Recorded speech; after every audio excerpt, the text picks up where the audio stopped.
Bonsoir et bienvenue sur Tables en Fête, votre série de 5 émissions spéciales fêtes de fin d'année sur Rhône TV. Le principe est simple, je vais piocher dans mon grimoire de personnalités culinaires quelques-unes d'entre elles afin d'aller à leur rencontre, de profiter de quelques conseils culinaires spéciales fêtes évidemment et bien sûr de découvrir aussi leurs souvenirs d'enfance et faire connaissance avec elles. Et ce soir dans Tables en Fête, partons en direction de Miège au domaine de Claudie Clavien où nous allons faire connaissance de ce dernier ainsi que sa fille Shadia qui travaille dans l'entreprise depuis plusieurs années. Mais ce n'est pas tout. Shadia va nous servir de guide et nous montrer comment l'on fabrique du vin. Et puis, petite surprise pour la fin, elle nous présentera 2 de ses cépages pour fêter Noël comme il se doit. Merci beaucoup Shadia de nous accueillir ici sur le domaine Claudie Clavien, une histoire de famille chez vous, je pense, le vin. Comment c'est venu en fait cette volonté de reprendre un petit peu le flambeau chez vous? Franchement, ça a apparu vraiment très très vite. Je dois avouer, c'est vrai que tout tourne très vite autour de ça quand même quand tu as une entreprise dans la viticulture. Donc ça fait que depuis petite, les discussions à table, c'était autour de ça. Mes parents qui partagent, puisque ma maman travaille aussi sur le domaine, tout ce qui est administratif, clientèle et ça. Donc ça fait qu'ils en parlaient tout le temps. Et j'avoue que l'amour qu'ils avaient pour le produit, voire aussi partager ça en famille, ça m'a rapidement donné envie. Et plus tard aussi, quand tu commences à connaître le produit final, ça t'encourage juste encore plus à aller dans cette direction. Voilà. Et justement, je pense que vous avez entrepris des études pour vous former. Quelles ont été ces études? Oui, au début j'avais fait une maturité commerciale parce que je suis partie à l'école de com, j'avais pas du tout envie de tout de suite dire à mes parents et je voulais aussi un autre papier pour si jamais je changeais d'avis. J'avais peur d'avoir aussi été un peu trop influencée par rapport à cette ambiance familiale. Et mes parents ont toujours été clairs qu'il fallait avoir un autre papier et tout parce qu'ils voulaient justement pas que je fasse ça pour faire plaisir en fait. Que ça devait vraiment être une passion et être sûr de soi. Donc il n'y avait pas de pression derrière. Ouais. Mais j'avoue aussi le fait qu'on n'était que des filles. C'est vrai qu'avant, ça se faisait un petit peu moins, des filles qui reprenaient. C'est vrai que maintenant, ça n'arrête pas. Mais du coup, il n'y a pas eu cette pression-là. Donc ça, c'était très agréable aussi. Ça aide un peu plus à réfléchir et à se positionner. Oui. Et du coup, après ma maturité, j'ai fait une année de stage en fait au laboratoire avec l'œnologue cantonale Corinne Clavien à l'époque. D'accord. Voilà. Pour pouvoir rentrer à l'HES, donc au TEC à Changin en fait, pour faire un bachelor en œnologie et viticulture. Et là, vous avez, du coup, durant ces études, vous avez quand même continué à travailler un petit peu dans la cave. Ça a toujours, finalement, vous avez toujours un peu baigné, vous avez fait un peu d'études pratiques, quoi, entre guillemets. Oui, c'est ce que j'avais un peu peur, parce que c'est vrai que normalement, le chemin officiel, ça serait de faire les 2 apprentissages, viti, caviste, faire après une maturité et après rentrer justement à l'HES. Mais c'est vrai que je me suis dit qu'avec qu'une année de stage, j'avais quand même une bonne idée générale de ce qui se passait. Oui. Je savais ce que c'était un cep de vigne. Mais après, je connaissais vraiment très bien, par exemple, les travaux de l'été. Mais c'est vrai que, par exemple, la taille et ça, t'es toujours à l'école. Donc, c'est vrai que c'est des trucs que, par exemple, je ne savais pas du tout. Je savais à quoi ça servait, les étapes. Mais par contre, je ne savais pas tailler une vigne. Et puis, c'est vrai que on allait, je connaissais les mises en bouteille, parce que des fois, pendant les vacances, on allait un tout petit peu. L'été, comme j'ai dit, donc effeuiller, dégrapper, tous ces métiers-là, je voyais bien. C'est parti, ces métiers-là. C'est parti du travail, je voyais. Mais voilà, donc il me manquait 2-3 petites étapes. Et puis, ça s'est complété grâce à l'école et puis des fois avec papa. Vous avez un souvenir de vous, petite, peut-être durant les vendanges? J'imagine que ça a été une activité un peu phare de votre enfance. Est-ce que vous avez un souvenir particulier ou bien est-ce que vous vous disiez déjà à l'époque quelque chose par rapport au vin? C'était quelque chose dont vous rêviez ou pas forcément? Petite, c'était marrant. J'ai presque plus de souvenirs. Les vendanges, c'était sympa parce que des fois après l'école, maman nous prenait, puis on montait voir papa, parce que c'est vrai qu'on le voyait un petit peu moins pendant cette période. Ouais. Donc ça fait qu'on montait toutes, les 3 filles, et puis qu'on allait faire le goûter ou ça. Mais par contre, j'ai beaucoup plus de souvenirs des mises en bouteille. Je trouve assez sympa, parce qu'on devait mettre les bouteilles au début de la chaîne. Donc ils nous montaient sur un petit tabouret, puis on devait mettre au début. Mais c'était des petits moments, c'était juste le temps qu'on était là. Et puis c'est vrai qu'on a toujours eu des ouvriers tellement sympa que c'était pire marrant parce qu'on était un peu les petites chouchous et quand on venait on se marrait vraiment bien avec les 2-3 ouvriers qui étaient là, donc c'était vraiment là que du plaisir. Donc il n'y avait pas forcément cette notion de dur labeur, de difficulté, de travail en soleil, etc. qui était là, quoi. C'était vraiment le monde viticole finalement était un plaisir. Toute petite, ouais, il n'y avait pas. Après, j'avoue que les étés à la vigne, on n'a pas du tout rigolé. Ça, c'était vraiment pendant les vacances et tout. C'était vraiment... ben oui, il fait chaud, c'est compliqué, t'es courbé. Mais après, de nouveau, je dois avouer, on allait que le matin. Ou bien, franchement, c'est sûr qu'on n'allait pas au même rythme que les ouvriers. Mais oui, au début, il n'y avait pas. Mais c'est vraiment vers l'adolescence où je me suis rendu compte dans quoi je me lançais et que ça allait vraiment pas être drôle. Et ça vous a pas découragé malgré tout? Non, parce que l'avantage de la taille de la cave aujourd'hui, c'est vraiment ce qui est agréable, c'est que je savais que j'allais pas être tout l'été à la vigne. C'est un peu ce qui me plaît vraiment dans ce métier, c'est la polyvalence, c'est d'aller un moment à la vigne, un moment à la cave, un moment avec la clientèle, et c'est là que ça devient intéressant.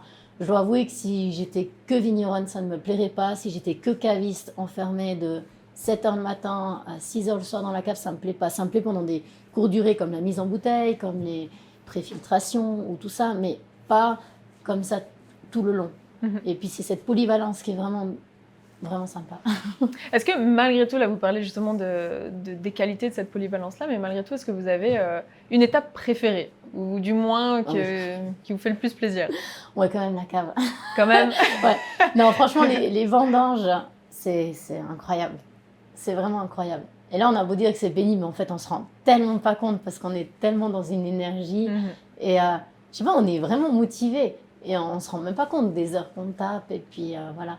Et de nouveau, on n'est pas un domaine non plus avec énormément d'hectares. Donc ça fait que ça reste toujours des horaires. On finit pas des pressoirs à minuit. Donc c'est vrai que ça, c'est aussi super agréable. Quand les grappes arrivent à la cave, en fait, il y a 2 circuits différents si c'est un blanc ou un rouge. Donc les grappes blanches, donc tout ce qui est vin blanc, donc les fendants, Johannis, Titarvine, etc., seront directement pressées en grappe entière. Donc on laisse la rafle et tout. Puis elles seront amenées ici dans cette cuverie où on va les mettre directement au froid. Donc chaque cuve, on a l'avantage de pouvoir choisir la température personnellement.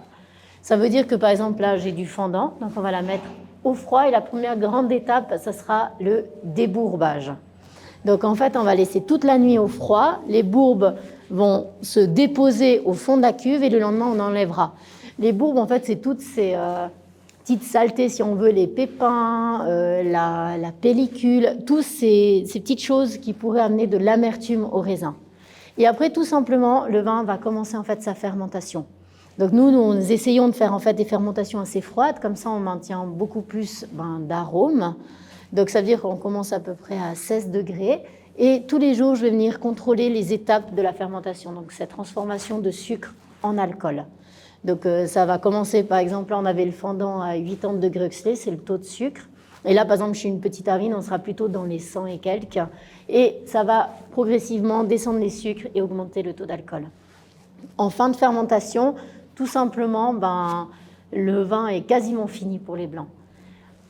Par exemple, les rouges, quand ils arrivent en cave, eux, on va enlever justement la rafle, cette partie verte, parce que ça amène beaucoup trop de verdeur chez les rouges, et ils vont macérer. On les laisse un peu en grappe avec leur pellicule et tout, et on va laisser une petite macération froide pour amener de la fraîcheur. C'est ce qu'on aime bien, ça c'est un choix fait avec papa.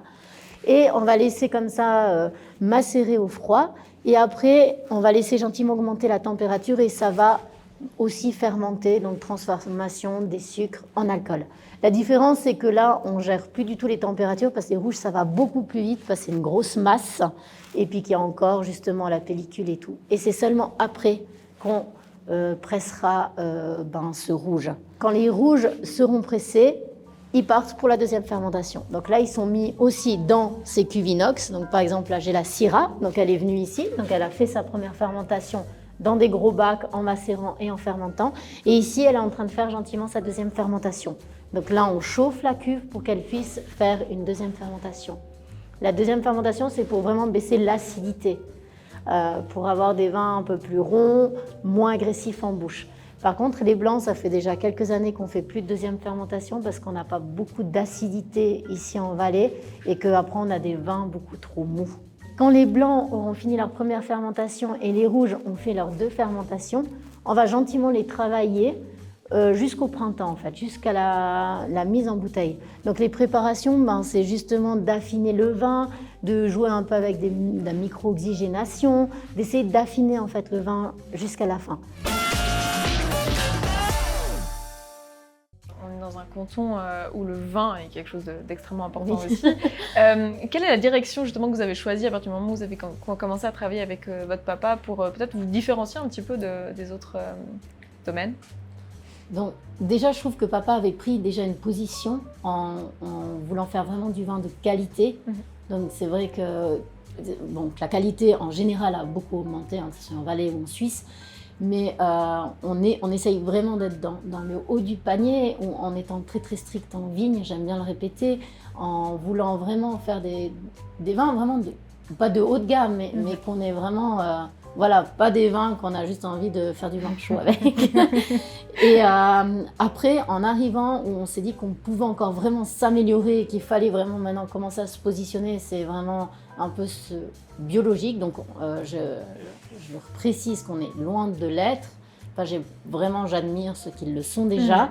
Mais ça prend vraiment beaucoup de temps avant d'arriver parce qu'il y a plusieurs étapes. Et puis, on n'aimerait pas justement passer puis que notre qualité diminue. Oui. Donc on va vraiment aller, donc c'est vraiment avec maintenant 80% du domaine qui est enherbé, mais pas partout, avec l'installation des gouttes à gouttes pour pouvoir enherber.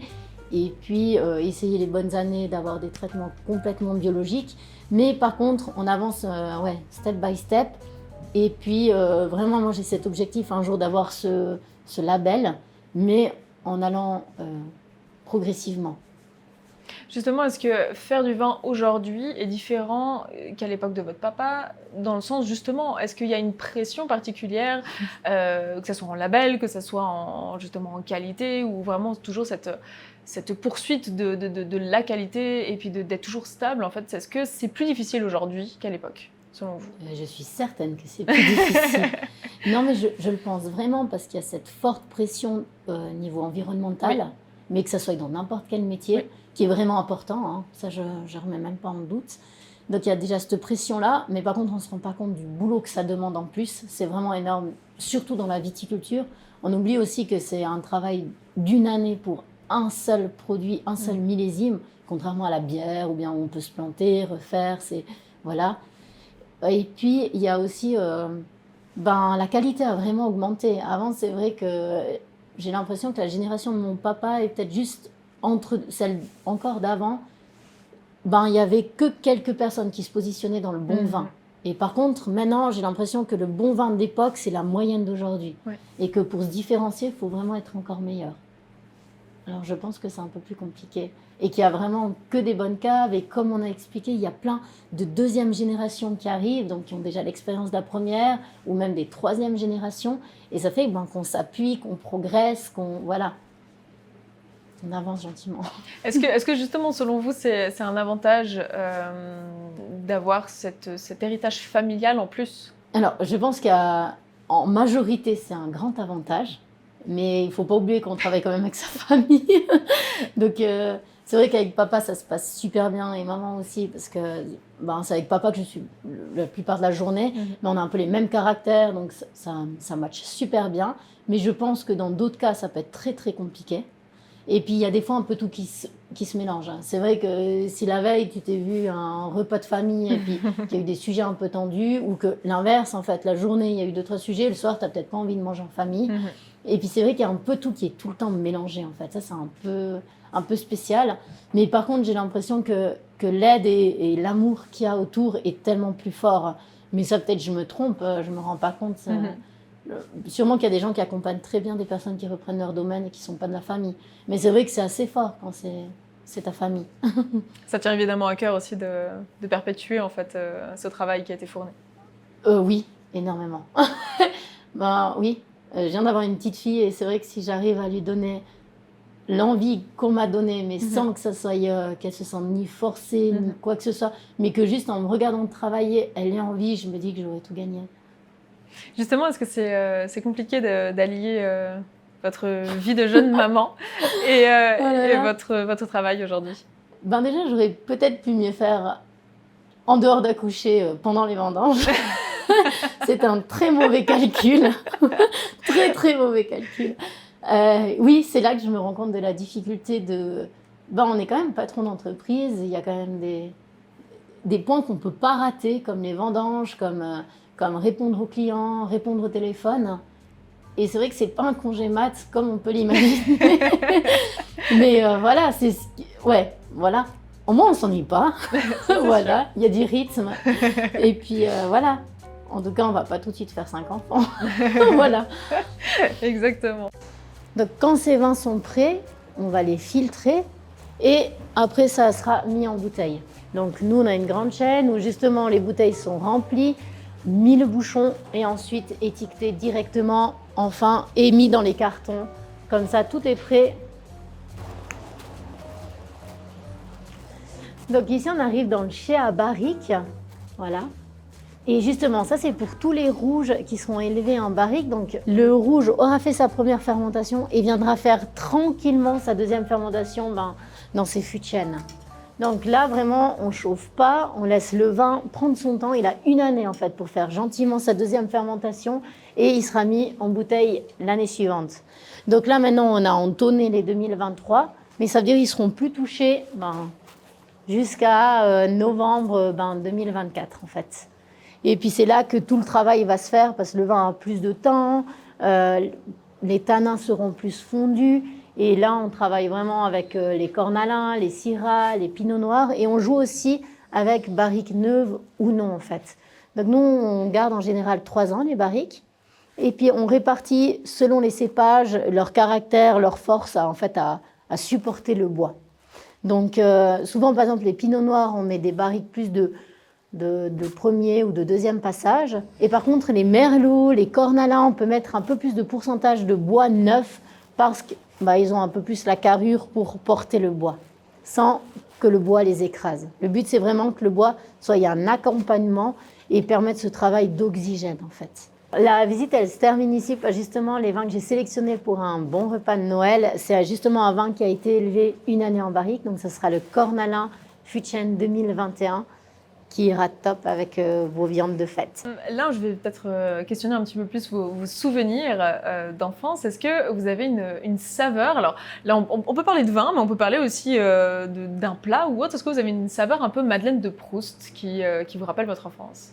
Déjà, les plats de ma maman, par exemple, comme le tiramisu, c'est vraiment, par exemple, un des desserts, mais que je n'ai jamais mangé autant bon que celui de ma maman. Au restaurant, je suis tout le temps déçue. Et je me dis, non mais les tiramisu de maman, voilà. Et sinon, pour rester dans le cadre du vin, quand même, le cornalin, ça a été un coup de cœur immédiat. Mm-hmm. La première fois que j'ai dégusté du cornalin, je me suis dit, non mais ce cépage, c'est pas possible. Donc ça a été une volonté pour vous justement de développer ce cépage-là Ouais, même pas de développer, mais de le mettre en avant et de plus en parler. Et puis papa a vraiment le pinot noir, et puis c'est vrai qu'il mettait vraiment l'accent en dégustation sur le pinot noir. Et moi, c'est vrai que c'est les cornalins. Par exemple, on a un assemblage, et lui, c'était 60 à 70% de pinot, à base de pinot noir. Et quand je suis arrivée, j'ai dit, non mais, j'adore le pinot, hein, mais on va mettre du cornalin. Voilà. Eh bien, magnifique. Merci beaucoup, Shadia. Merci à toi, Anaïs. On va évidemment continuer à suivre vos aventures. Merci. Merci beaucoup. Alors, les 2 vins que j'ai sélectionnés pour un menu de Noël, c'est la Petite Arvine et un cornalin. Donc, je fais un peu honneur au Valais aujourd'hui. Donc, on va commencer avec la Petite Arvine, donc sous l'appellation Perle du Soleil. Donc, c'est une Arvine qui a été élevée en cuve inox classique, qui a un petit 5% quand même de barriques neuves, des grosses barriques de 600 litres. J'ai choisi l'Arvine parce que je pense que c'est un cépage qui va autant bien pour un vin d'apéritif qu'un vin de gastronomie. Donc, si à l'apéro, vous voulez l'ouvrir, ça va très très bien. Mais si vous voulez l'accompagner avec les crustacés, un poisson, des coquilles Saint-Jacques, ce qui sont un peu les menus en général de fête, elle se mariera extrêmement bien. La Petite Arvine, c'est un cépage qui se plaît tellement bien en Valais parce qu'elle a vraiment besoin de beaucoup de soleil. Donc, elle a quand même un long cycle végétatif. C'est un cépage aussi, il faut se méfier où on le plante. Donc, on le met sur des belles expositions où j'ai dit justement avec beaucoup de soleil. Et puis, il ne faut pas qu'elle soit dans un courant. Elle est très sensible au vent, donc un peu capricieuse. Et Sinon, je pense qu'on l'aime pour toutes ses qualités organoleptiques. Donc vraiment, elle peut aller dans les arômes. Ça part des arômes de fruits de la passion aux fruits, tout ce qui est donc exotique, jusqu'aux fruits des agrumes. Après, c'est un vin super fin, super élégant. On a souvent ce petit côté salin en fin de bouche, qui est vraiment typique du cépage. Et sinon, des petites arômes des fois de rhubarbe.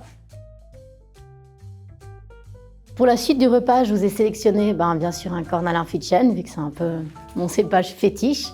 Donc c'est le Carmin des Pierres. Donc tous nos vins fût-de-chêne ont des noms de fantaisie. Donc c'est un cornalin qui a été élevé en fait 12 mois en barrique. Donc déjà j'ai choisi le cornalin parce que je pense que justement le cornalin, il est élégant comme un pinot et puissant comme une syrah. On a vraiment ces arômes de cerises, de mûres, de fruits assez puissants, assez juteux comme vin. Et puis après, on a vraiment ces tanins puissants, corsés, qui vont très très bien se marier mais avec toutes les viandes rouges, saignantes, ou bien même, c'est vrai qu'on aime bien l'associer à la chasse, mais pas seulement. Ça va très très bien justement avec ces jours de fête où on met des viandes un peu plus corsées. Le cornalin, c'est un cépage justement, il a tous ses mérites parce qu'il faut vraiment vouloir le faire, parce qu'aussi très compliqué en vigne, bien plus que la petite Arvine. Donc lui, on aime vraiment dire que c'est le vin le plus capricieux qu'on puisse avoir. Il doit être sur les meilleures expositions. Il faut vraiment être très très strict en vigne, avoir des rendements très très bas pour avoir quelque chose justement sur le fruit. Sinon, on arrive très vite sur des tanins qui sont pas bons en fait, très verts. Donc là, le but, c'est vraiment aussi de l'élever en barrique pour que ces tanins qui sont puissants se fondent un petit peu. Et puis c'est là que il devient magnifique.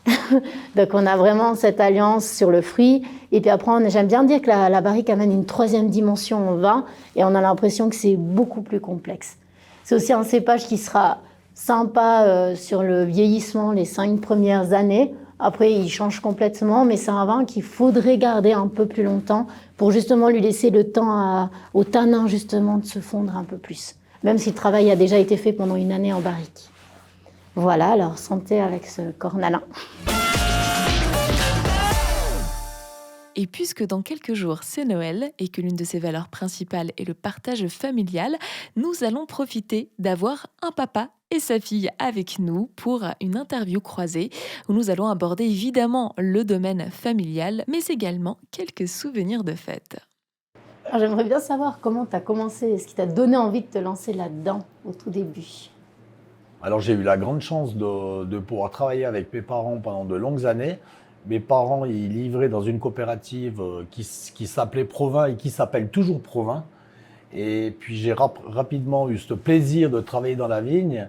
Et puis j'ai décidé de mon propre chef de commencer à faire des études par rapport au vin.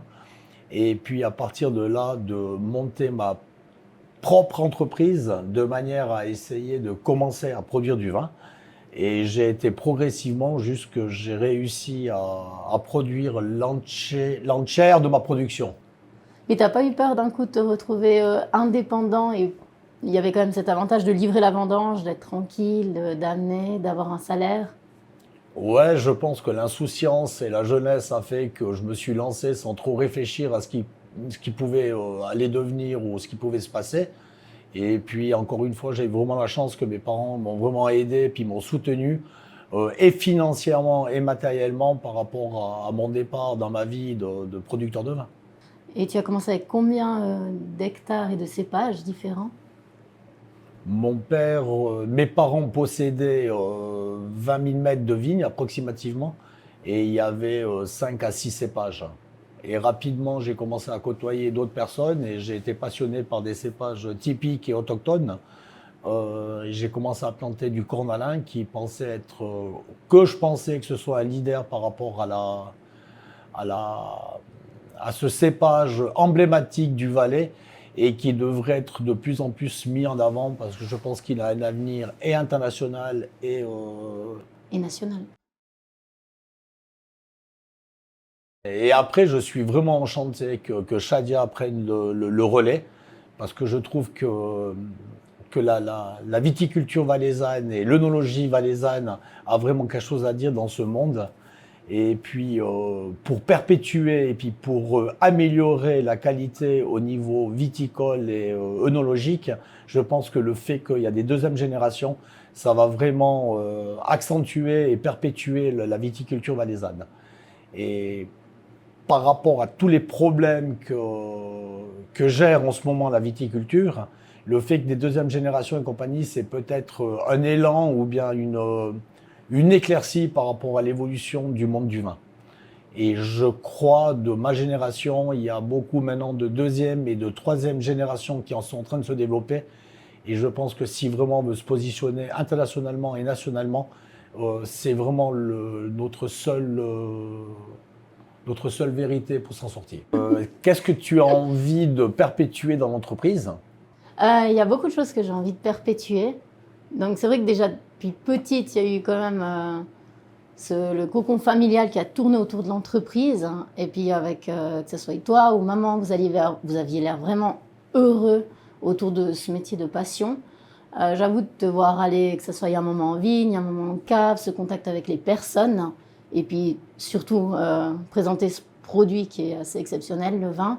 Ça m'a rapidement donné envie de faire la même chose.